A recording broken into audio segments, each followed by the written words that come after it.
শুরু হয়ে flight mode দিয়ে দাও।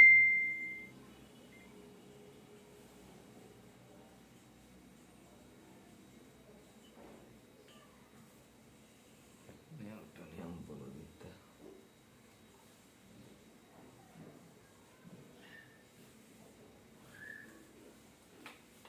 হ্যালো, কি খবর সবার? চলে আসলাম নিউটনিয়ান বলবিদ্যার আবার কৌণিক পাঠের আরেকটা ক্লাস নিয়ে।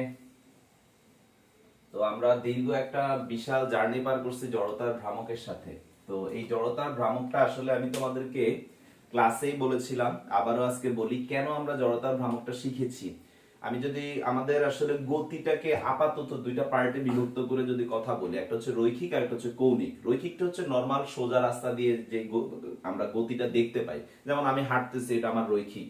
গাড়ি চলে যাচ্ছে, এটা রৈখিক। কিন্তু গাড়ির যে চাকাটা ঘুরতেছে, সেই চাকার ঘূর্ণনটা কিন্তু কৌণিক হয়ে যায়। তো যেমন আমাদের ফ্যান ঘুরে, ফ্যানের ঘূর্ণন কৌণিক হয়ে যাচ্ছে। তো কোন একটা বস্তু আমরা যখন দরজা ওপেন করি, তখন এই দরজাটা কিন্তু ঘূর্ণন তৈরি করতেছে, অর্থাৎ কৌণিক গতিতে কাজ করতেছে। তো রৈখিক গতির ক্ষেত্রে আমরা যখন পড়ালেখা করছি যে কতটুকু গতিশীল করতে পারবো, তাকে কতটুকু বল দিলে, সেটা বোঝার জন্য আমাদের জানা দরকার ছিল যে বস্তুটার ভর কতটুকু, অর্থাৎ তার ভরের উপর ভিত্তি করে কাজ করে। আর যার ভর যত বেশি আমরা দেখেছি, তাকে গতিশীল করতে আমাদের তত বেশি বল দিতে হয় বা কষ্ট হয়, বা সে দেরিতে গতিশীল হয়। আবার তাকে থামাইতে গেলে বাধাদানকারী বল দিল, তাকে থামানোটাও কষ্ট হয়, অর্থাৎ দেরিতে থামে। এটার কারণটা হচ্ছে কি, বস্তুটা জড়তা। তো আমরা রৈখিকে জড়তা সম্পর্কে পড়ার পরে আমরা নেক্সট যে স্টেপ পার্টগুলো পড়েছিলাম, কৌণিকও ঠিক কৌণিক জড়তা, যেটা যাকে আমরা বলে থাকি জড়তার ভ্রামক, অর্থাৎ মোমেন্ট অফ ইনার্শিয়া, যেটা আমরা অলরেডি শেষ করেছি অনেকগুলো। তো এই যে কৌণিকের ক্ষেত্রে কৌণিক জড়তাটা পড়ার পরে রৈখিকে যে পার্টগুলো আমরা পড়েছিলাম, নাম্বার 1 ভরবেগ। ওকে, আমি একটু একে একে রিলেশনগুলো দেখাই। আমরা রৈখিকে ভরবেগ পড়েছিলাম শুরুতে, তোমাদের মনে আছে কিনা, না থাকলে নোট খাতা চেক করবা। ঠিক একইভাবে আমি কৌণিকেও কৌণিক ভরবেগ দিয়ে এখন পড়ানো শুরু করব। ওকে, মানে আমাদের রিলেশনে রৈখিকে যে রাশিগুলো তোমরা শিখেছো, তাদের প্রত্যেকেরই কৌণিক রাশিও আছে। তো রৈখিক ভরবেগের পরে তোমরা যেটা পড়েছিলে, সেটা কিন্তু ডিরেক্ট পড়েছিলে বল।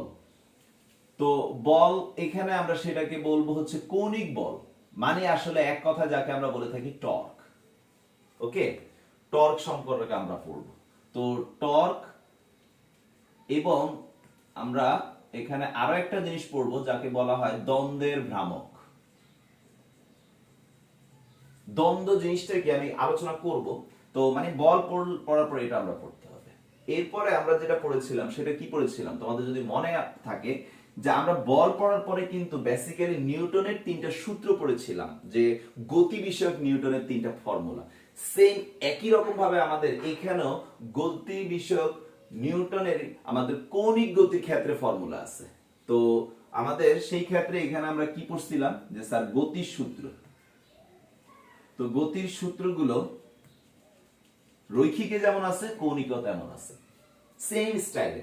তারপরে আমরা এরপরে যেটা পড়ব, সেটা হচ্ছে কি, যে আমাদের নেক্সট যেটা, সেটা হচ্ছে যে আমি তোমাদেরকে মনে করে দেখতে পারো যে F = ma, অর্থাৎ গতির যে দ্বিতীয় সূত্রটা, অর্থাৎ আমাদের যে ম্যাথমেটিক্যাল ফর্মুলা, আমাদের ম্যাথমেটিক্যাল ফর্মুলা দুইটা অ্যাকচুয়ালি, দ্বিতীয় সূত্র এবং তৃতীয় সূত্র যেটা। তো মেইনলি ম্যাথমেটিক্যাল ফর্মুলা আমরা বলের ক্ষেত্রে যেটা পাই, F = ma পড়ছিলাম, সেটাও আমি টর্কের ক্ষেত্রে এখানে দেখাবো। ওকে, তো আজকে আমি এই পর্যন্তই পড়াবো। তো আমি এখানে একটু দেখালাম আর কি, যে আমরা রৈখিকে যে পার্টগুলো সিরিয়ালি পড়ে আসছি বা জানা উচিত একটা বস্তুর ক্ষেত্রে, গতির ক্ষেত্রে, সেই রকম ভাবে আমরা কৌণিকও শিখবো। ওকে, তো আমরা এই জিনিসটা শিখার আগে যেটা পড়ছিলাম, সেটার নাম ছিল জড়তা। মনে করে দেখো। আর ঠিক একই রকম ভাবে এখানে আমরা পড়েছি কি, কৌণিক জড়তা, যাকে আমরা অ্যাকচুয়ালি এক কথায় বলি জড়তার ভ্রামক, মানে হচ্ছে জড়তার ভ্রামক, জড়তার ভ্রামক। তো স্টেপগুলো কিন্তু রৈখিকে যেভাবে ফলো করছে, ঠিক সেম ভাবে কৌণিকে ফলো করবে। তো আজকে আমরা এগুলো সব শিখবো ইনশাআল্লাহ। খুব ছোট ছোট লেকচার, খুব বেশি বড় লেকচার না, মনোযোগ দিলেই হয়ে যাবে। তো চলেন আমরা স্টার্ট করি আমাদের নিউ লেকচার। ইনশাআল্লাহ আমরা খুব শীঘ্রই বেসিক পার্ট শেষ হয়ে যাবে, আমরা ম্যাথমেটিক্যাল পার্টে চলে যাব। তো আজকে সর্বপ্রথম যে পার্টটা নিয়ে কথা বলবো, সেটা হচ্ছে কৌণিক ভরবেগ। কৌণিক ভরবেগ। তো স্যার এখানে একটা কথা বলতে হবে যে আমাদের বস্তুটা কোন একটা অক্ষের সাপেক্ষে যদি ঘুরে, বস্তুটা কোন একটা অক্ষের সাপেক্ষে যদি ঘুরে অথবা কোনো বিন্দুকে কেন্দ্র করে যদি ঘুরে, দুইটা কথা এখানে আসে। এক হচ্ছে কোনো বিন্দুকে কেন্দ্র করে ঘোরা, সেখানেও কিন্তু কৌণিক ভরবেগ আছে। যেমন পৃথিবী সূর্যকে কেন্দ্র করে ঘুরতেছে, এটা কিন্তু একটা বিন্দুকে কেন্দ্র করে তার চারপাশে ঘোরা হয়ে থাকে। কিন্তু আবার দরজা আমরা যখন ওপেন করি, দরজার মধ্যেও কিন্তু আমরা একটা ঘূর্ণন সৃষ্টি করি। তোমরা একটু খেয়াল করে দেখো, প্র্যাকটিক্যালি ট্রাই করে দেখো, দরজার মধ্যে একটা ঘূর্ণন সৃষ্টি করি। এটা কিন্তু কোনো বিন্দু না, কোনো একটা অক্ষের সাপেক্ষে আমরা কাজ করতেছি। ওকে, তো আমাদের কৌণিক ভরবেগটা অ্যাকচুয়ালি কি? কৌণিক ভরবেগটা হচ্ছে, আমি যদি একটু চিত্রায়িত করি, আপাতত এখানে অক্ষ দিয়ে দেখাই, যে এটা যদি একটা অক্ষ হয়ে থাকে, তাহলে এই অক্ষে ধরো আমি একটা দরজাকে খুলতে চাচ্ছি, তাহলে দরজার উপরে আমি কি করব? একটা বল দিব, বল দিলে দরজা গতিশীল হবে। অ্যাজ এ রেজাল্ট দরজার মধ্যে একটা ভর বেগ তৈরি হবে। তো মনে করো এটা যদি আমার দরজাটা হয়ে থাকে, এই অক্ষের সাথে দরজাটা আংটা দিয়ে লাগানো থাকে, তোমরা দেখবা দরজা একটা কিছু একটা দিয়ে লাগানো থাকে, ঠিক আছে, যেটা কিন্তু ঘুরানো যায়। ওকে, তো আমি যদি এখন এখানে বল দেই, তো বলের কথাটা আপাতত আনতেছি না, এখানে আমার ভর বেগ সবসময় সে যখন ঘুরবে তাকে আমরা কোন একটা নির্দিষ্ট জায়গাতে বল প্রয়োগ করি, প্রেস করে দরজাটাকে খোলার চেষ্টা করি। তো ধরো আমি এরকম ভাবে দরজাকে সরাসরি, এটা যদি আমার দরজা হয়ে থাকে মার্কারটা, আর আমার এই ফিঙ্গারের যে জায়গাটা এটা যদি অক্ষ হয়ে থাকে, তাহলে আমরা এইভাবেও বল প্রয়োগ করতে পারি, সরাসরি 90 ডিগ্রিতেও বল প্রয়োগ করতে পারি। অর্থাৎ এই বাহুটা দরজার সাথে 90 ডিগ্রিতে আমার হাতটাকে দিতে পারি, আবার এভাবে তির্যক ভাবে দিতে পারি। তো সে যখন ঘুরবে, এইভাবে কিন্তু দরজাটাকে আমরা ওপেন করি, তো সে যখন ঘুরে, তখন আমার বলের যে প্রয়োগের দিকটা, সেটার উপর ভিত্তি করে তার ঘূর্ণন কিন্তু কম বেশি হয়। তোমরা দেখবা একই বল তুমি যখন 90 ডিগ্রিতে দাও, তখন দেখবে বেশি দ্রুত ঘুরতেছে, আর এইভাবে তির্যক ভাবে দিলে দেখবে কম ঘুরতেছে। ওকে, তো যাই হোক, আমরা সবসময় ফিজিক্সের সূত্র ডেভেলপ করি মিডল পজিশন থেকে, তাই আমি তির্যক ভাবে নিলাম, কিন্তু তুমি চাইলে এইভাবেও বল প্রয়োগ করতে পারো। তো আমি বল যেদিকে প্রয়োগ করি, ভরবেগ কিন্তু সেদিকেই ঘটে, ঠিক আছে। কথা আছে নিউটনের সূত্র থেকে যে বস্তুর ভরবেগের পরিবর্তনের হার এর উপর প্রযুক্ত বলের সমানুপাতিক। তার মানে কি, যে বল যেদিকে দেওয়া হয় ভরবেগের পরিবর্তন সেদিকেই ঘটে, তার মানে ভরবেগটা সেদিকেই ঘটে। মূল কথা হচ্ছে এটা। তা আমার তার মানে কি, যে এই দিকে একটা ভরবেগ তৈরি হচ্ছে, আমি বল দিচ্ছি এদিকে, কথাটা মানে ভরবেগ তৈরি হচ্ছে এইদিকে। তো এটা যদি আমার ভরবেগ হয়ে থাকে, এটা যদি আমার ভরবেগ হয়ে থাকে, যাকে আমরা রৈখিক ভরবেগ বলি, বা ভরবেগের দিক হয়ে থাকে, আর আমাদের যে ঘূর্ণনটা সৃষ্টি হয়, এই দরজাটা পুরোটা কিন্তু, ধরো চিড়িয়াখানায় ঢোকার সময় আমরা যে দরজাটা দেখি, পুরোটা কিন্তু চারপাশে ঘুরে। তাহলে এই যে পুরোটা ঘুরার মানে কি, তার একটা বৃত্তের মতো বলতে পারো। তাহলে তার একটা ব্যাসার্ধ ভেক্টর আছে। তো ব্যাসার্ধ ভেক্টর কিন্তু সেন্টার পয়েন্ট থেকে বাইরের দিকে ক্রিয়াশীল হয়, তার মানে এটা হচ্ছে তার ব্যাসার্ধ ভেক্টর, তার মানে কি আর ভেক্টর। তাহলে আমরা এখানে এই যে আর ভেক্টর আর পি ভেক্টর এর মাঝে এই যে থিটাটা, এই থিটাটা কিন্তু আমি দরজাকে কত ডিগ্রি কোণে প্রেস করছিলাম সেই থিটা, তাহলে এই থিটা আর এই থিটা কিন্তু সেম হবে।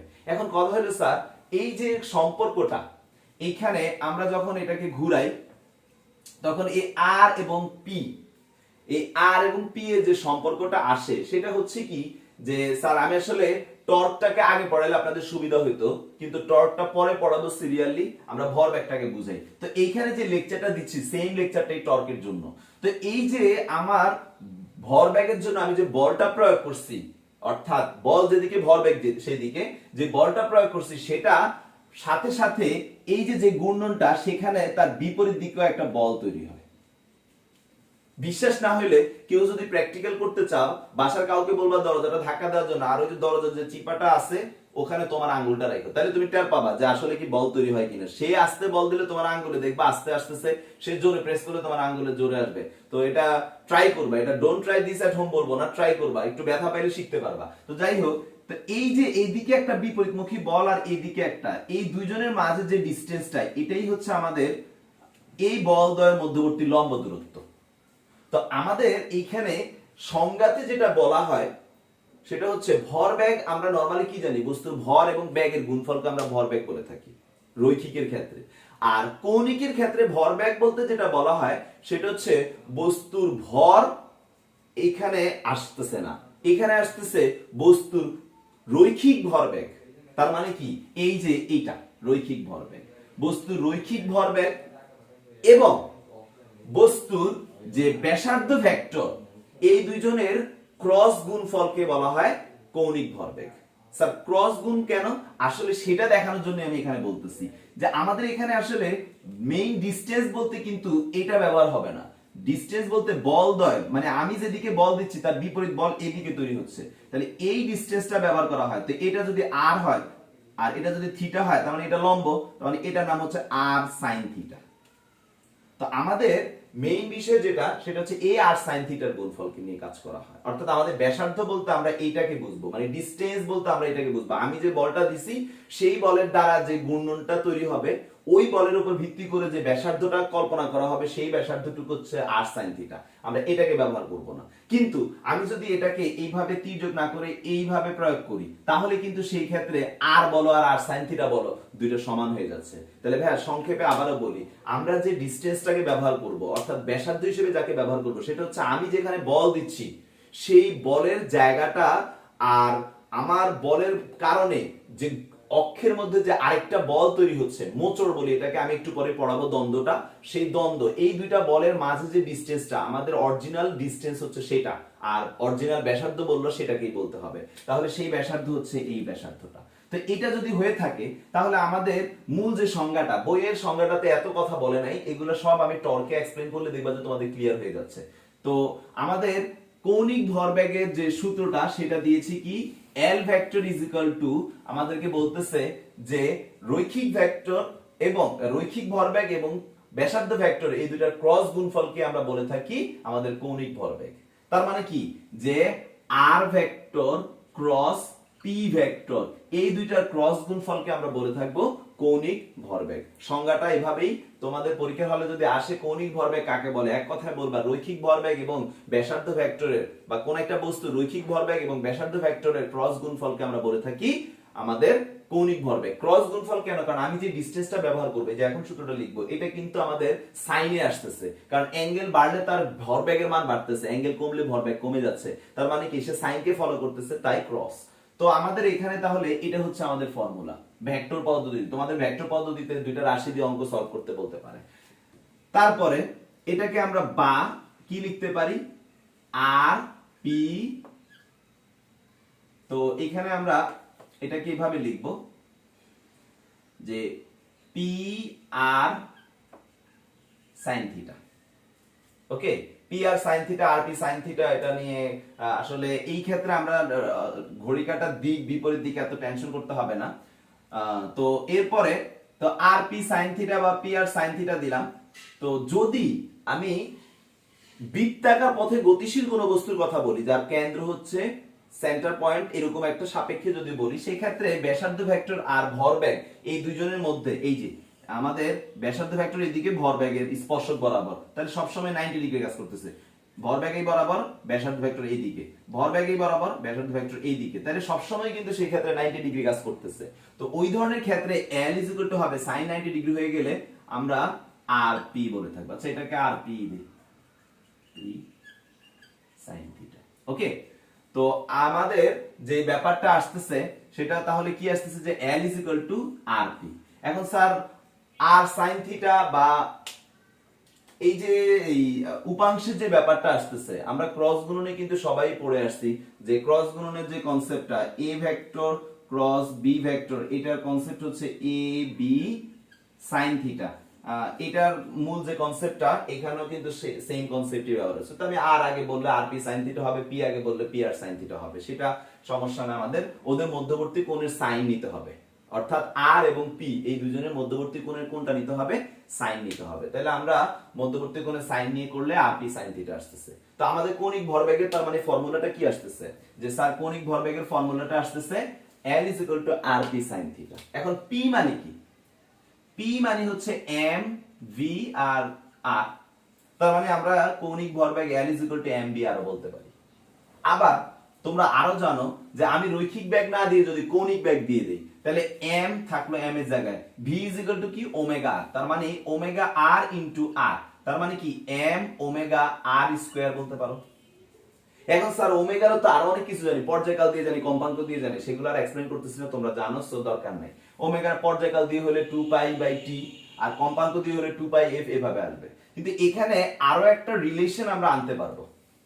সেই রিলেশনটা কি, সেই রিলেশনটা হচ্ছে যে L is equal to M R R square, এটাকে যদি আমি একসাথে নিয়ে আসি, সবাই একটু দেখেন, M R R square into omega, তাহলে একটা বস্তুর ভর এবং তার যে ব্যাসার্ধ ভেক্টর, এই দুইটা গুণ করে আমরা যেটা পাইছি সেটা এম আর স্কয়ার। আর এম আর স্কয়ার মানে কি? তার জড়তার ভ্রামক। তার মানে কি আমরা এখানে বলতে পারি যে L is equal two I omega. So দেখো L এর সূত্র কতগুলা পাইলা, তার মানে কৌণিক ভরবেগের এটা একটা ফর্মুলা, এটা একটা ফর্মুলা, এটা একটা ফর্মুলা, এটা একটা ফর্মুলা, এটা একটা ফর্মুলা, এটাও একটা ফর্মুলা, প্রত্যেকটা লাইন এক একটা ফর্মুলা হিসেবে কাজ করতেছে। সো আমি আবারো সামারিতে বলি, এখানে কি আলোচনা করছি কিছুক্ষণ পরেই আরো ভালো বুঝতে পারবা। তো কৌণিক ভরবেগ কথাটা মানে কি?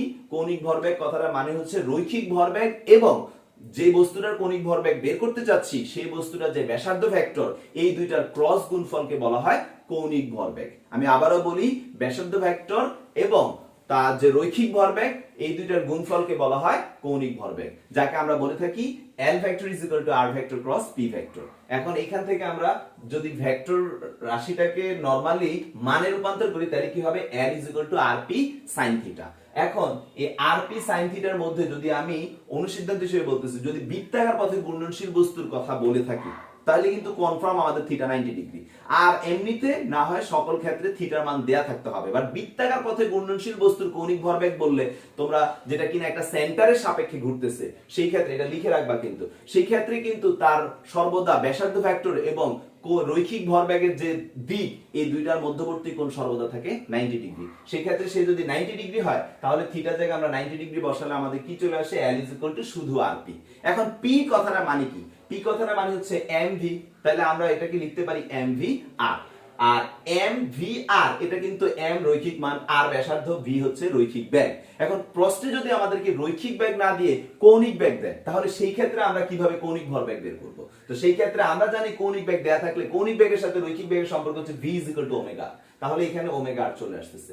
এখন r স্কয়ার আর m এই দুইটা মিলে আবার আমরা জানি যে কোন একটা বস্তুর ভর এবং ওই বস্তু কণার ঘূর্ণন অক্ষ থেকে বা সেন্টার পয়েন্ট থেকে তার মধ্যবর্তী যে দূরত্ব, যে বর্গ, এই দুইটার গুণফলকে আমরা বলে থাকি তার জড়তার ভ্রামক। তাহলে সেই ক্ষেত্রে আমাদের m আর স্কয়ার কে আমরা বলতে পারি i, আর এখানে ওমেগা। সো ফাইনালি আমরা জড়তার কৌণিক ভরবেগের যে সূত্রগুলো পাইলাম সবগুলো দেখাইলাম, ইভেন জড়তার ভ্রামকের সাথে তার সম্পর্কটাও দেখা দিলাম। ওকে, তাহলে কৌণিক ভরবেগের একটু কম্পেয়ার করে দেখো, রৈখিক ভরবেগ কি ছিল? P ইজ ইকুয়াল টু ছিল mv।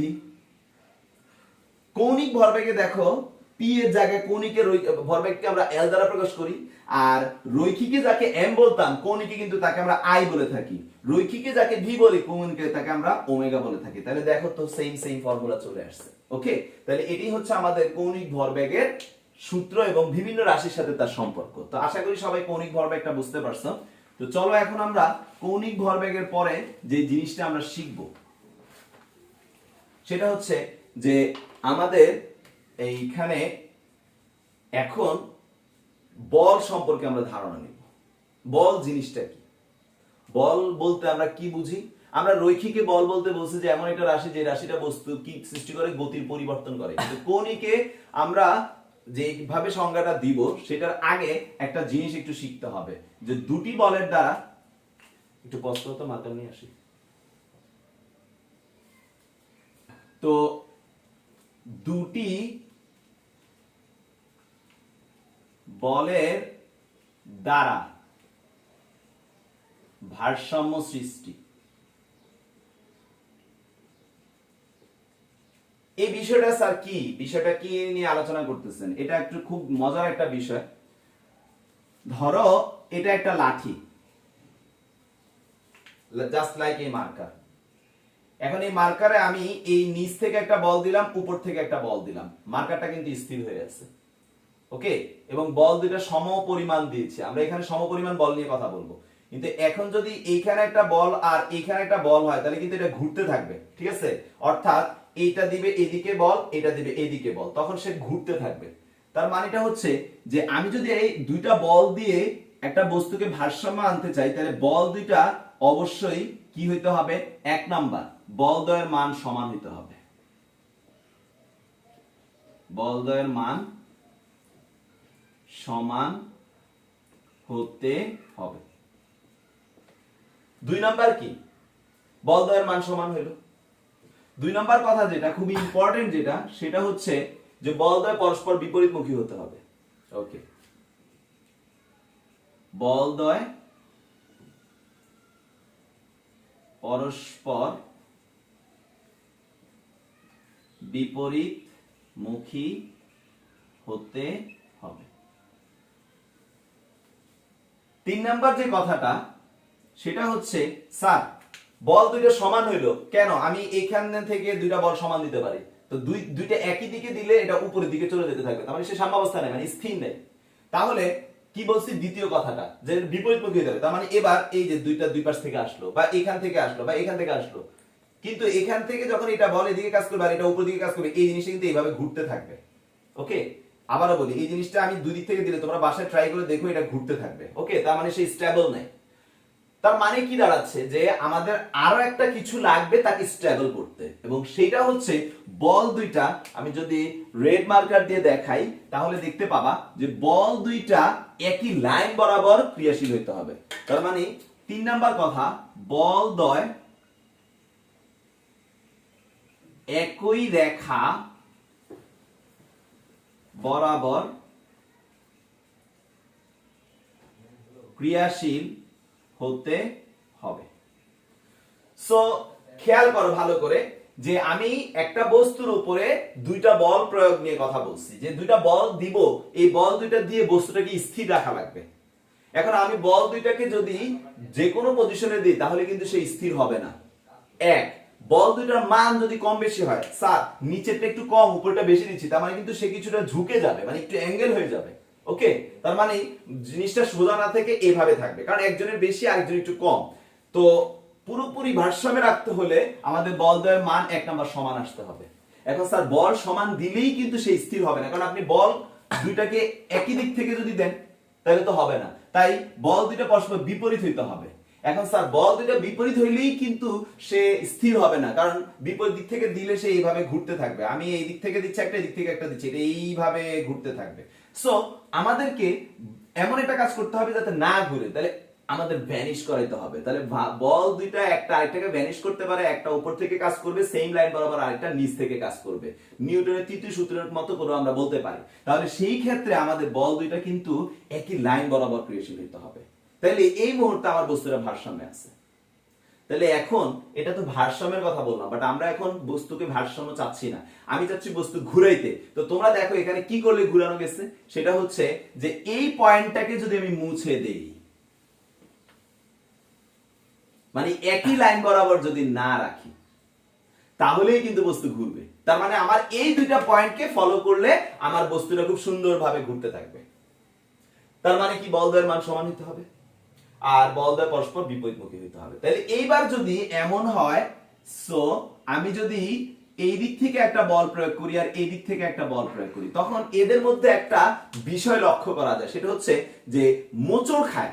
মানে কি, যে আমি এদিক থেকে একটা বল দিলাম, এদিক থেকে একটা বল দিলাম, দুইজনে এখন একজন একজনকে মোচড় দিয়ে দিয়ে কিন্তু ঘুরানোর চেষ্টা করতেছে, তার মানে একটা দ্বন্দ্বের সৃষ্টি করতেছে। দ্বন্দ্ব মানে মূল কথা খাঁটি বাংলা যদি বলি মোচড়, হ্যাঁ, একজনের সাথে আরেকজনের মোচড় খাওয়ানোর চেষ্টা করতেছে, একজন এদিকে দিচ্ছে আরেকজন এদিকে দিচ্ছে। দ্বন্দ্ব মানে কি, যে দুইজনের কথায় মিল নাই, সেই জায়গায় তো দ্বন্দ্ব, তার মানে ওর দিকে এদিকে ওর দিকে এদিকে, এই দুইজনের ফলে এর ফলে এখানে কি হচ্ছে, একটা মোচড় খাওয়ার চেষ্টা করতেছে বা একটা ঝামেলা হওয়ার চেষ্টা হচ্ছে। তো এই যে জিনিসটা, যে দুইটা বস্তুর, একটা বস্তুর উপরে যদি পরস্পর সমান, এক কথা সমান্তরাল, এই যে দেখো দুইজন সমান্তরাল, পরস্পর সমান সমান্তরাল এবং বিপরীতমুখী বল প্রয়োগ করা হয়, তখন তাদের মধ্যে কি তৈরি হয়, দ্বন্দ্ব বা দ্বন্দ্বের ভ্রামক সৃষ্টি হয়। ঠিক আছে, একটা দ্বন্দ্বের সৃষ্টি হয়, দ্বন্দ্বের ভ্রামক আমি পরে বলতেছি, তাদের মধ্যে দ্বন্দ্বের সৃষ্টি হয়। তাহলে দ্বন্দ্ব মানে কি, দ্বন্দ্ব সৃষ্টি করার শর্ত কি, বা একটা বস্তুর মধ্যে এরকম ঘুরবে, ঘুরার প্রক্রিয়া সৃষ্টি করার শর্ত কি, স্যার ঘুরার প্রক্রিয়া সৃষ্টি করার শর্ত হচ্ছে আমরা দুইটা বল দিতে হবে, বল দুইটা সমান হইতে হবে, এক নাম্বার বল দুইটা পরস্পর সমান্তরাল হইতে হবে, আর তিন নাম্বার কথা বল দুইটা পরস্পর বিপরীতমুখী হইতে হবে, তখনই কেবল একটা বস্তুর মধ্যে দ্বন্দ্বের সৃষ্টি করা সম্ভব। দ্বন্দ্ব সৃষ্টি করে ফেললাম, এখন এই দ্বন্দ্ব কতটুকু, অর্থাৎ এর রেজাল্টটা, মানটা বের করবো, এই মানটাকে আমরা বলি দ্বন্দ্বের ভ্রামক। সো আমরা এখন যেটা পড়তেছি সেটা হচ্ছে, তোমরা বই থেকে দ্বন্দ্বের ভ্রামক সংজ্ঞাটা লিখে নিও, বা আমি পড়ে শোনাচ্ছি দ্বন্দ্বের ভ্রামক। দ্বন্দ্বের ভ্রামক বইয়ে যেটা বলছে সেটা হচ্ছে এরকম। আচ্ছা আমি আগে করি তারপরে বুঝবা। দ্বন্দ্বের ভ্রামকে এভাবে বলতেছে যে একটা বল মানে দুইটা বলের মধ্যে একটা বলের মান নিবে, তাহলে একটি বলের মান ইনটু বলদ্বয়ের মধ্যবর্তী লম্ব দূরত্ব। বলদ্বয়ের মধ্যবর্তী, খুব ইম্পর্টেন্ট কথা কিন্তু, বলদ্বয়ের মধ্যবর্তী লম্ব দূরত্ব। বলদ্বয়ের মধ্যবর্তী লম্ব দূরত্ব, এই দুইটা রাশির গুণফলকে আমরা বলে থাকি দ্বন্দ্বের ভ্রামক। আমি আবারও বলি, দ্বন্দ্বের ভ্রামক কাকে বলে? দ্বন্দ্বের ভ্রামক হচ্ছে যে পরস্পর সমান সমান্তরাল দুইটা বলের মধ্যে একটা বলের মান এবং ওই বল দুইটা মানে এই বল আর এই বল, সাপোজ ধরো এটা F1 এটা F2, কিন্তু মজার ব্যাপার F2 এর মানও F, F1 এর মানও F। তাহলে এই যে এদের যে কোনো একটি বলের মান ইনটু এদের মাঝে যে ডিসটেন্সটুকু আছে, লম্ব দূরত্বটুকু আছে, এই যে ডিসটেন্সটা, বলের লম্ব দূরত্ব কিন্তু বারবার করে একটু পরে এটা আসবে, কিছুক্ষণ আগে দেখছো এই যে লম্ব দূরত্বটা আছে, এই দূরত্ব, এই দুইটার গুণফলকে আমরা বলে থাকি দ্বন্দ্বের ভ্রামক। তার মানে কি দ্বন্দ্বের ভ্রামক হচ্ছে বল ইনটু বলদ্বয়ের মধ্যবর্তী লম্ব দূরত্ব। এখন স্যার এই দ্বন্দ্বের ভ্রামক পজিটিভও হতে পারে নেগেটিভও হতে পারে। স্যার কখন পজিটিভ? যদি আপনি বল প্রয়োগ করার পরে মানে এই দ্বন্দ্বটা সৃষ্টি করার পরে বস্তুটার ঘূর্ণন ঘড়ির কাঁটার বিপরীত দিকে হয় তাহলে এটা পজিটিভ দ্বন্দ্বের ভ্রামক, কিন্তু যদি ঘূর্ণনটা ঘড়ির দিকে হয় তাহলে এটা নেগেটিভ দ্বন্দ্বের ভ্রামক। আমি আবারও বলি, যদি কোনো একটা বস্তুর মধ্যে আমরা দ্বন্দ্ব সৃষ্টি করার পরে বস্তুটা ঘড়ির কাঁটার বিপরীত দিকে ঘুরে তাহলে সে ধনাত্মক দ্বন্দ্বের ভ্রামক, আর যদি ঘড়ির কাঁটার বিপরীত দিকে ঘুরে তাহলে সেটা ঋণাত্মক দ্বন্দ্বের ভ্রামক। রঙিন কলম দিয়ে পয়েন্ট দুইটা লিখে নিও। ওকে, তাহলে আমরা একটা সূত্র পাইলাম যে দ্বন্দ্বের ভ্রামকের সূত্র হচ্ছে একটি বলের মান এবং বলদ্বয়ের মধ্যবর্তী লম্ব দূরত্ব, দ্যাট ইজ FD। দ্বন্দ্বের ভ্রামক ইজ ইকুয়াল টু হচ্ছে কি FD। আবার বলতেছি দ্বন্দ্বের ভ্রামক ইজ ইকুয়াল টু হচ্ছে FD, যেখানে F হচ্ছে বল দুইটার মধ্যে যে কোনো একটা, কারণ এরা সমান থাকবে, আর D হচ্ছে যে দুইটা বল নিয়ে কথা বলতেছে এদের মধ্যবর্তী লম্ব দূরত্ব। তো স্যার আমরা দ্বন্দ্ব কি বুঝতে পারলাম? দ্বন্দ্ব হচ্ছে দুইটা বলের দ্বারা একটা বস্তুতে মোচড় সৃষ্টি করানোটাই হচ্ছে দ্বন্দ্ব। আর এটা করার জন্য কি লাগবে? বলদ্বয় পরস্পর সমান হইতে হবে, সমান্তরাল হইতে হবে এবং একে অপরের বিপরীতমুখী হইতে হবে। এই তিনটা শর্ত মানলে দ্বন্দ্ব সৃষ্টি হবে। আর এই দ্বন্দ্ব সৃষ্টি হইলে তার যে ভ্রামক পাই আমরা, অর্থাৎ তার যে প্রোডাক্ট রেজাল্টটা পাই, আউটপুটটা পাই, সেই আউটপুটটাকে আমরা বলি থাকি দ্বন্দ্বের ভ্রামক। আর এই মানটা আমরা কিভাবে হিসাব করব? হিসাব করার সিস্টেম হচ্ছে ওই যে বল দুইটা প্রয়োগ করছিলাম সেই বল দুইটার একটা বলের মান এবং বলদ্বয় একে অপরের থেকে কতটা দূরে আছে, অর্থাৎ তাদের মধ্যবর্তী যে পারপেন্ডিকুলার ডিসটেন্স, লম্ব দূরত্ব, ওই লম্ব দূরত্বের গুণফলটাকে আমরা বলে থাকবো দ্বন্দ্বের ভ্রামক। তো স্যার এই ডিসটেন্স যত কম হয়ে আসবে ঘূর্ণন তত কমে আসবে, এই ডিসটেন্স যত কমতে কমতে কমতে কমতে কোনো ডিসটেন্স থাকবে না ওদের মধ্যে, অর্থাৎ D যদি 0 হয়ে যায় কোনো দ্বন্দ্ব তৈরি হবে না। আবার ডিসটেন্স যত বাড়তে থাকবে তত আমাদের ঘূর্ণন তত বেশি হতে থাকবে এবং ইজি হবে। ঠিক আছে, তো আমরা এখন নেক্সট যেটাতে চলে যাব। এই দ্বন্দ্বের ভ্রামকটাই কিন্তু আসলে মেইন, তোমরা দেখছো ঘূর্ণন সৃষ্টি করার জন্য দায়ী, আর আমরা তো চাচ্ছি ঘূর্ণনই তৈরি করতে। এখন এই ঘূর্ণনের দেখো একটা জিনিস খেয়াল করছো, এখানে এটা কিন্তু এলোমেলো ভাবে ঘুরতে পারে, এখানে কোনো অক্ষের সাপেক্ষে কিন্তু আমি দেইনি। তাহলে এখন আমার দরজা যখন খুলি, দরজাকে কিন্তু যদি কোনো একটা জায়গায় সুন্দর করে না আটকানো হয়, একটা কোনো অক্ষের সাথে অ্যাটাচ না করা হয়, তাহলে আমরা দরজা ধাক্কা দিবা, দরজা ধাপ করে গিয়ে পড়বে, রাইট? তো চিড়িয়াখানায় যে দরজাটা আমরা দেখি ঢোকার জন্য বা বোটানিক্যাল গার্ডেন, এটা কিন্তু একটা অক্ষের সাপেক্ষে চারপাশে ঘুরতে থাকে, কিন্তু যদি কোনো অক্ষের সাপেক্ষে না হতো তাহলে ধাক্কা দিতাম, এটা কি সামনে পড়ে যেত। তার মানে কি ঘূর্ণন সৃষ্টি করার জন্য কিন্তু আমাদের একটা অক্ষেরও প্রয়োজন আছে, এটা হলো একটা কথা। আর দ্বিতীয় কথা হলো স্যার অক্ষর দরকার নাই, তাহলে কি হইতো? একজন লোককে সর্বদা এক পাশ থেকে ধরে রাখতে হইতো, তাহলে আরেকজন লোক যখন অন্য দিক থেকে বল দিবে তখন সে তার বিপরীত দিকে দিবে, তাহলে এইভাবে দরজাটা ঘুরবে আর মানুষ ঢুকবে। এটা কি কখনো পসিবল? এভাবে কি করা যাবে? এটা একজন মানুষকে আমাদের তাহলে আলাদা করে ডিউটিতে রাখা লাগবে। ওকে, তো সেই জন্য আমরা কি করি, একটা অক্ষের কথা নিয়ে আসছি, অর্থাৎ দরজাটা যেখানে অ্যাটাচ করা হয়, তো সেখানে ফিক্সড করে অ্যাটাচ করা হয় না, কিছু আছে আংটা বলি আমরা এটাকে, যে এখানে আমাদের মানে কল কবজা দিয়ে এটাকে অ্যাটাচ করে দিই আমরা দরজাটাকে। তো যাই হোক, এখন এরকম একটা অক্ষের সাপেক্ষে যদি আমি একটা দরজাকে ঘোরানোর চেষ্টা করি, সাপোজ ধরো এটা হলো আমার একটা দরজা, তো এই দরজাতে আমি কি করতে চাচ্ছি? ত্বরণ সৃষ্টি করতে চাচ্ছি, মানে কি তার গতি সৃষ্টি করতে চাচ্ছি। তো কোন একটা বস্তুর মধ্যে যদি আমরা ত্বরণ সৃষ্টি করতে চাই, বিশেষ করে কৌণিক ত্বরণ, সংজ্ঞাগুলো তোমরা বই থেকে লিখবা, আমি বুঝিয়ে দিচ্ছি। তাহলে কোন একটা বস্তু একটা নির্দিষ্ট অক্ষের সাপেক্ষে তার মানে এই যে একটা অক্ষ, এই অক্ষের সাপেক্ষে আমি যদি কোনো একটা বস্তুতে ঘূর্ণন সৃষ্টি করতে চাই বা ত্বরণ সৃষ্টি করতে চাই বা কৌণিক ত্বরণ সৃষ্টি করতে চাই, আবারও বলতেছি, কোন একটা নির্দিষ্ট অক্ষের সাপেক্ষে, এইভাবে তোমরা বাসায় প্র্যাকটিস করবা, হাতের দুই হাতে কলমটাকে আটকাবা, এইভাবে বল প্রয়োগ করবা, দেখবা তুমি এখানেও একটা ফোর্স পাচ্ছ। তার মানে এখানে যত অল্প দিচ্ছ এখানে তত অল্প, এখানে যত বেশি দিচ্ছ এখানে তত বেশি আসতেছে, এবং তুমি যেদিকে দিচ্ছ এইটার ফোর্সটা কিন্তু ঠিক বিপরীত দিকে হচ্ছে। তার মানে তোমার তো দরকারই এটা, তুমি যেদিকে ফোর্স দিবা তার বিপরীত দিকে একটা ফোর্স তৈরি হতে হবে, তাইলেই তো দ্বন্দ্ব সৃষ্টি হবে। তাইলে স্যার আমি এখানে একটা বল প্রয়োগ করতেছি, বলটা আমি এভাবেও করতে পারি, বলটা আমি এভাবেও করতে পারি, ঠিক আছে? তো আমি যদি এইভাবে করি তাহলে এই যে বস্তুটার মধ্যে দেখো একটু কি তৈরি হচ্ছে, ঘূর্ণনের প্রবণতা তৈরি হচ্ছে। তাহলে কোন একটা বস্তুতে নির্দিষ্ট অক্ষের সাপেক্ষে ঘূর্ণন সৃষ্টি করার জন্য বা ত্বরণ সৃষ্টি করার জন্য আমরা যে দ্বন্দ্বের ভ্রামক তৈরি করি, আমরা যে দ্বন্দ্বটা তৈরি করি এবং তার সাথে দূরত্বটা গুণ করে যে দ্বন্দ্বের ভ্রামক বলে থাকি, আমরা যে দ্বন্দ্বের ভ্রামকটা তৈরি করি বা দিয়ে থাকি সেইটাই হচ্ছে আমাদের টর্ক। তার মানে দ্বন্দ্বের ভ্রামক আর টর্ক কিন্তু সেম কথা। দ্বন্দ্বের ভ্রামকে জাস্ট কোনো একটা নির্দিষ্ট অক্ষ বলা ছিল না, টর্কে জাস্ট একটা অক্ষের সাপেক্ষে বলছি। তাহলে কোনো একটা নির্দিষ্ট অক্ষের সাপেক্ষে বস্তুতে ঘূর্ণন সৃষ্টি করার জন্য যে দ্বন্দ্বের ভ্রামক প্রয়োগ করা হয় সেটাই হচ্ছে টর্ক। তাহলে টর্ক এটাকে আমরা টাও দ্বারা প্রকাশ করে থাকি। এখন আমি যে বলটা দিয়েছি, আমি এইভাবে বলটা দিলাম, দেখো একটু আগে আমি বলছিলাম এটা এক্সপ্লেইন করলে ওটা বুঝতে পারবা। তাহলে এটা হচ্ছে আমার এফ, আর এফ যেদিকে ভরবেগও কিন্তু সেই দিকেই কাজ করে, তাহলে এটা আমার এফ ভেক্টর। আর যদি এই দরজাটার কথা চিন্তা করি, দরজাটা তো ঘুরে কিন্তু একটা বৃত্তাকার পথ তৈরি করে, তাহলে সেই ক্ষেত্রে এটা তার ব্যাসার্ধ ভেক্টর। ওকে, এটা তার ব্যাসার্ধ ভেক্টর আর। এখন স্যার আমার দরকার হচ্ছে কি, দ্বন্দ্ব বের করার জন্য দ্বন্দ্বের ভ্রামক, অক্ষের সাপেক্ষে দ্বন্দ্বের ভ্রামককে আমরা টর্ক বলে থাকি, আবারও বলি অক্ষের সাপেক্ষে দ্বন্দ্বের ভ্রামককে টর্ক বলে থাকি। আর সেটা হচ্ছে কি, বল ইনটু বলদ্বয়ের লম্ব দূরত্ব, বলদ্বয়ের লম্ব দূরত্ব। তাহলে টর্ক হচ্ছে কি, ঘূর্ণন সৃষ্টি করার জন্য বল। এক কথায় রৈখিকে বল কি, গতি সৃষ্টি করা বা গতি কমানো বা গতি পরিবর্তন করার জন্য যে বল, সেটা হচ্ছে গতি পরিবর্তন করার জন্য যে রাশি সেটাকে আমরা বল বলে থাকি। আর কৌণিক গতি পরিবর্তনের জন্য যে রাশি সেটাকে আমরা বলে থাকি টর্ক। তার মানে কি, টর্ক আর বল কিন্তু একই কথা, একটা হচ্ছে জাস্ট রৈখিক গতি তৈরি করে, আরেকটা হচ্ছে কৌণিক গতি তৈরি করে।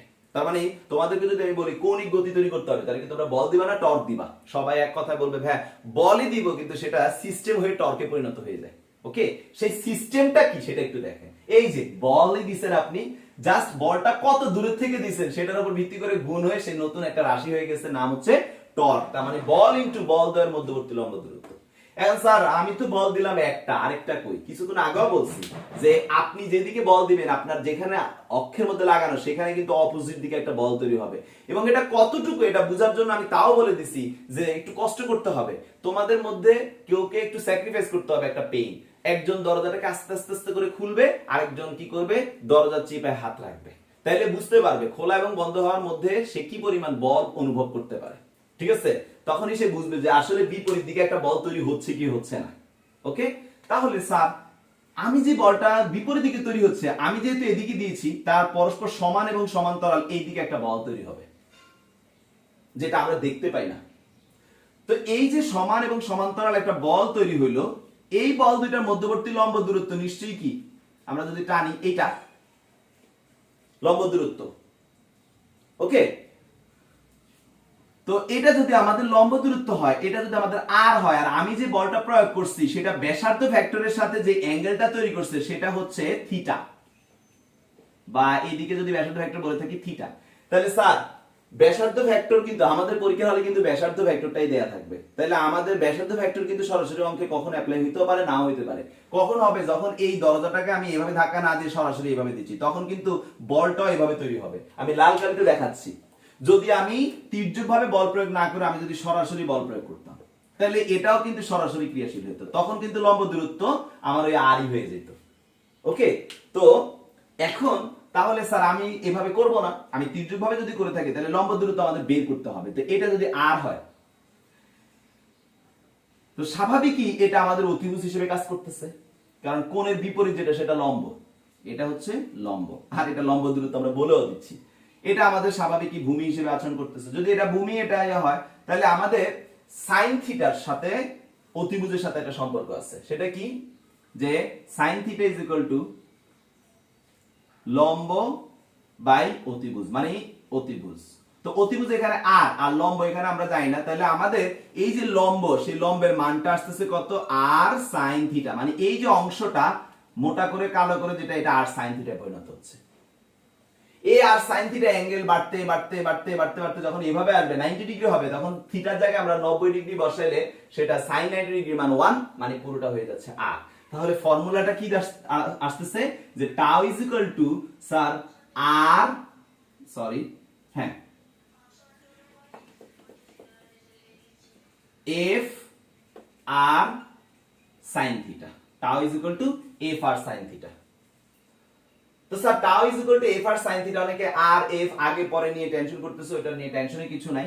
তো যদি আমাদের এফ আর sin থিটা হয়, তাহলে আমি ওই যে বলছি, যদি আমার বল প্রয়োগটা 90 ডিগ্রিতে এসে পৌঁছায়, বল প্রয়োগটা 90 ডিগ্রিতে এসে পৌঁছায়, বা তোমাদেরকে যদি বলি ওই যে কেন্দ্রের সাপেক্ষে যখন বস্তুটা ঘুরতেছে বৃত্তাকার পথে, তখন তো বল যেদিকে আমাদের ব্যাসার্ধ ভেক্টর এদের মধ্যবর্তী যে সম্পর্কটা, সেই সম্পর্কগুলো নিয়ে যদি কথা বলি, সেক্ষেত্রে থিটা হয়ে যায় 90 ডিগ্রি। তো থিটা যদি 90 ডিগ্রি হয়, তাহলে আমাদের এটা কি হয়ে যাবে স্যার, এটা তখন হয়ে যাবে এফ আর। তো tau is equal to F আর।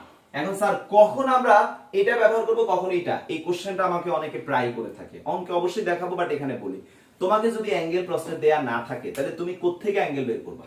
এটা হলো একটা কথা। তোমাকে অ্যাঙ্গেল প্রশ্নে দেয়া না থাকলে অ্যাঙ্গেল বসানোর মতো সুযোগ তোমার আসতেছে না, তখন তুমি সচরাচর যে সূত্রটা tau is equal to F r, এটাকেই ব্যবহার করবা। ওকে, আচ্ছা। তো আমাদের tau is equal to F r এর পরে আমি আরেকটু যদি বলি, এটার ভেক্টর রূপটা যদি বলি, তোমরা সবাই জানো, তখন সে হবে এফ ভেক্টর ক্রস আর ভেক্টর। ওকে, তাহলে আমাদের টর্ক কি, আমি আবারও বলি, কোন একটা বস্তুতে ঘূর্ণন সৃষ্টি করার জন্য যে বল প্রয়োগ করা হয়, সেই বলের ভ্রামককে আমরা বলে থাকি তোমার টর্ক। আর এই যে টর্ক, এই টর্কের ফর্মুলাটা তাহলে কি আসবে স্যার, ওই যে বলটা প্রয়োগ করছি সেই বল আর আমার ঘূর্ণন অক্ষ থেকে ওই বল পর্যন্ত যে লম্ব দূরত্বটা কাজ করে, সেই লম্ব দূরত্বের গুণফলকে আমরা বলে থাকি টর্ক। তাহলে স্যার আপনারা টর্ক কি জানলেন। তো টর্কের এখানে আমরা tau is equal to F R, tau is equal to F R sin theta, এগুলো সব শিখলাম। এখন কোশ্চেন হইলো যে স্যার আপনার এই যে টর্ক, এই টর্কের সাথে, টর্ক মানে আমাদের রৈখিকের কি বল এফ, আর কৌণিকের কি টাউ। তো এই যে টাউ, এই টাউটাকে আমরা এখন নানান কাজে ব্যবহার করব, যেভাবে কিনা আমরা এফ কে নানান কাজে ব্যবহার করতাম, সেইভাবে আমরা টাউকে নানান কাজে ব্যবহার করব। ঠিক আছে, তো এখন কোশ্চেনটা একটু, যে এই টাও কখন কম হবে কখন বেশি হবে, এই টাইপের তিনটা পয়েন্ট আছে, আমি একটু আলোচনা করব। একটা স্টুডেন্ট যদি এখানে এই লম্ব দূরত্বটা আরেকটু বাড়াইতে পারে, তার মানে দরজা যদি এটা হয়ে থাকে, সবাই দেখো, দরজা যদি এটা হয়ে থাকে, আমি এইখানে বল প্রয়োগ না করে যদি এইখানে বল প্রয়োগ করি, দেখো একই গতি দিচ্ছি, দেখো অল্প ঘুরতেছে, বাট এখানে সেম দিচ্ছি, একটু বেশি ঘোরার চেষ্টা করতেছে। তার মানে কি, যে লম্ব দূরত্বটা আমরা যত বাড়াইতে পারবো অক্ষ থেকে, তার ঘূর্ণন মানে টর্কের মানটা তত বেশি হবে, একটা পয়েন্ট। দ্বিতীয় পয়েন্ট কি, যে এইভাবে তীর্যকভাবে যদি না দেই, আমি যদি এইভাবে দিই, দেখো বেশি দ্রুত ঘোরার চেষ্টা করতেছে, সরাসরি দিচ্ছি, তার মানে কি, যে আমার যেই বল দিচ্ছি সেই বল আর আমার যে ব্যাসার্ধ ভেক্টর, এদের মধ্যবর্তী কোণ যদি 90 ডিগ্রি হয়, সেই ক্ষেত্রে আমাদের টর্কের মানটা বেশি হচ্ছে। আরেকটা বিষয় কি, যে তোমরা যদি এই সাইড থেকে বল প্রয়োগ করো, তার মানে আমি দরজা খুলবে এইদিকে, দরজার এই বরাবর বল প্রয়োগ করতেছি, দরজা কি খুলবে? খুলবে না। এই সাইড থেকে বল প্রয়োগ করা মানে কি, আসলে আমাদের একরকম বলতে পারি, থিটা হয়ে যাচ্ছে জিরো, থিটা হয়ে যাচ্ছে কি জিরো।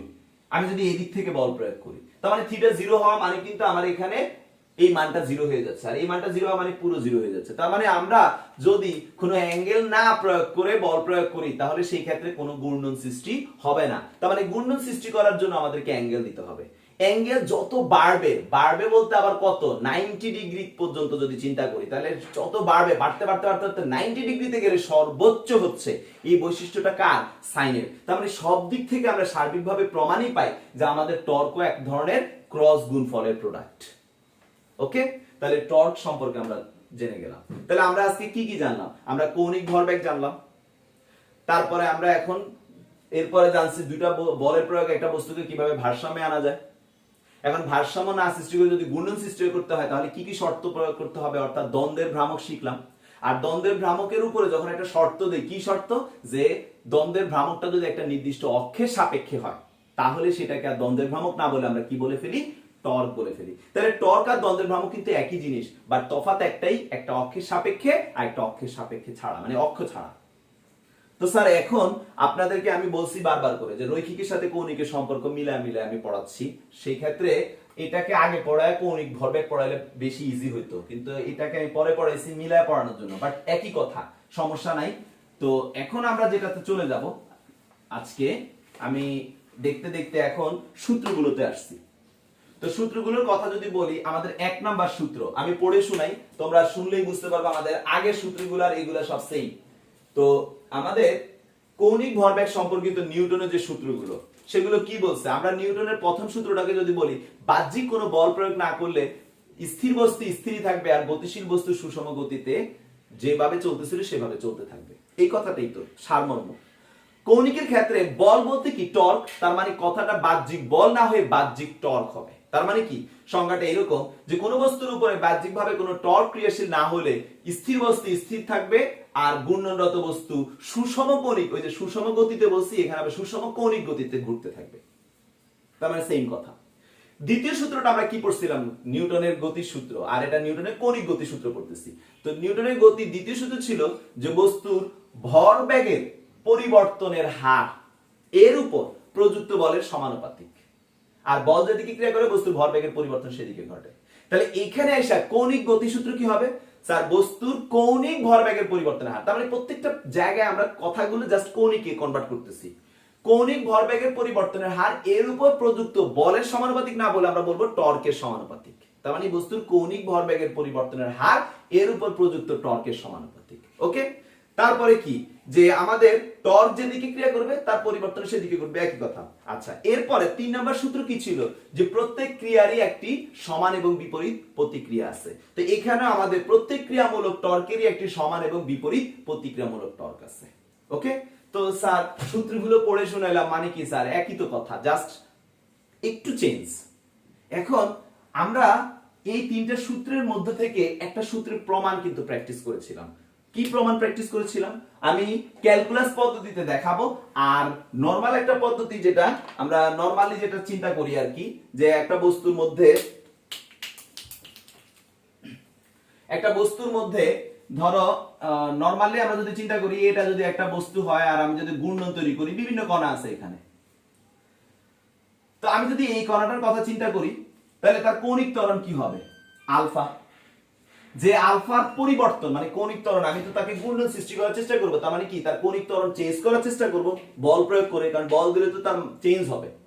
তাহলে ধরে নিচ্ছি তার কৌণিক ত্বরণ পরিবর্তন কি, কৌণিক বেগের পরিবর্তনের হারকে আমরা কৌণিক ত্বরণ বলি, এটা তো আমরা জানি। এখন আমি যদি এই কণাটাকে ধরে থাকি m1, তাহলে এই m1 নামক এই বস্তু কণাটা, m1 নামক এই বস্তু কণাটার ক্ষেত্রে যদি আমরা বলি, তাহলে এইটার ক্ষেত্রে তার ভরবেগ বা আমরা যেটাই বলি যে রৈখিক ত্বরণটা কি হবে, রৈখিক ত্বরণটা হবে কি স্যার, এখানে আমাদের কৌণিক ত্বরণ যেটা অর্থাৎ D omega by DT into কি, ধরে নিচ্ছে অক্ষ থেকে সে r1 দূরে, তার মানে ইনটু r1, এটা হচ্ছে তার রৈখিক ত্বরণ। তো রৈখিক ত্বরণের পরে আমরা যদি তার রৈখিক বলের কথা বলি, বই থেকে প্রমাণটা সুন্দর করে লেখো, আমি জাস্ট প্রমাণটা বুঝাই দিচ্ছি সংক্ষেপে। যদি এবার বলের কথা বলি, বল কি এম এ।